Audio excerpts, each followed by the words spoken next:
Hello, welcome to our channel. Today we're joined by our senior fellow, Dr. Stephen McCabe. So the Labour Party has defended its renewed focus on British values, and the Union Jack, after a leaked strategy document, was criticised by some within the party. The document has been criticised by a number of left-wing MPs who said it risked alienating young voters and lacked ambition and authenticity. However, some of the party's former MPs defended the strategy, saying it showed the party wanted to rebuild trust. So, Steve, could Labour's decision to embrace the Union Jack work to win the votes back that they perhaps lost at the last election then? Yeah, it's very possible. I mean, the Union Jack is a peculiar thing. Some people like it, some people don't. That's the sort of the nature of, dare I call it, nationalism, or less, I suppose. And there is this problem of sort of being patriotic and verging into nationalism, which of course is what some people find a little bit difficult. Now, the thing about Keir Starmer is he's trying to sort of bring the party back to be a one nation Labour Party, if I may say, which of course was not always the case under his predecessor, Jeremy Corbyn, who was much more of an internationalist and probably was somebody who didn't find it comfortable to wrap himself in the Union Jack. If I may say, going back about 20 odd years ago, a certain Tony Blair, he used the sort of the Union Jack in terms of Cool Britannia. But of course that was very much in terms of the sort of the Brit-pop thing. So it was seen to sort of to identify with youth rather than cultural aspirations. So it's difficult. So I understand what they're trying to do, which of course is to win back the so-called red wall seat voters who deserted the Labour Party at the last election.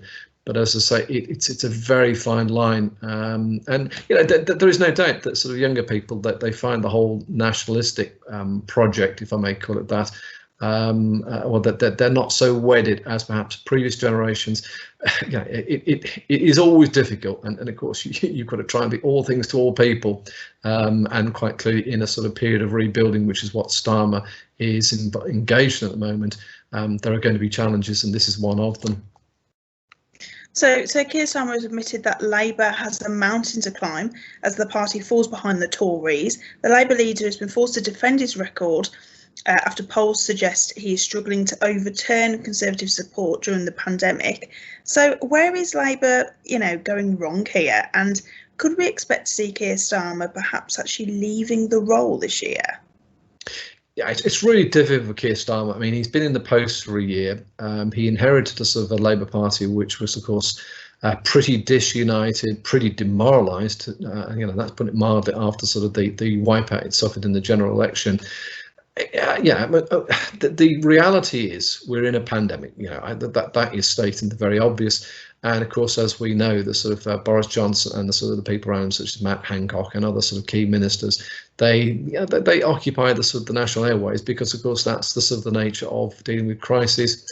Quite clearly, that you'd expect, given the sort of the faux pas and difficulties that sort of Johnson has had in terms of death rate and other such things, and the economy tanking and not having lockdown early enough.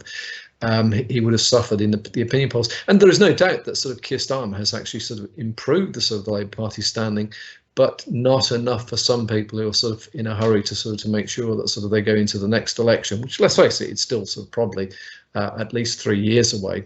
That we're going to have to see the sort of the opinion polls, or at least that people in the Labour Party would like to see the opinion polls overhauling sort of the Conservative lead, which of course it's not done so yet. It's important to remember that David Miliband, who was castigated, he went into sort of the election he fought almost 10 points ahead, but still managed to lose the election. So the opinion polls, there's only one opinion poll that counts, and that's of course the sort of the actual one where people vote. But nonetheless, people do take a lot of notice of where you're at. So yeah, for sure, Keir Starmer is having a difficult time with it, and of course he's probably not being seen to be sufficiently sort of forthright in his condemnation of the government. But when he does that, he's seen to be not supporting Boris Johnson in his efforts to sort of to fight the pandemic. So it's a difficult sort of position to be in. So how are Labour currently performing in the polls then, and what could we expect for the party in May's local elections?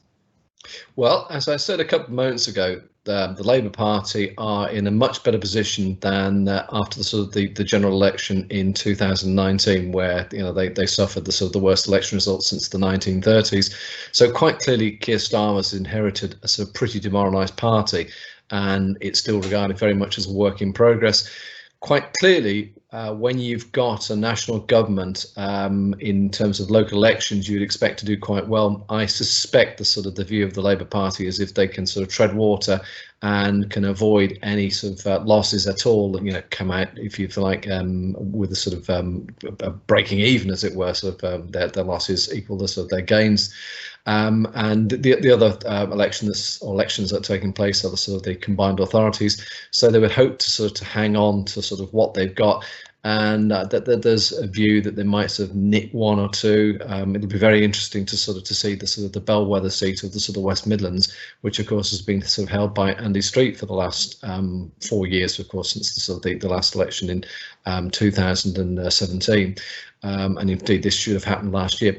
But by and large, I don't expect that they'll make any sort of great roads. But of course, the difficulty then is that this is the sort of last big test before the next general election, whenever that takes place, likely to be 2024. And of course, that or the performance will determine the success of Keir Starmer, or should we say the ability of Keir Starmer to sort of continue to lead the Labour Party into sort of the next general election, when of course they will hope to have a sort of very strong shout of winning that.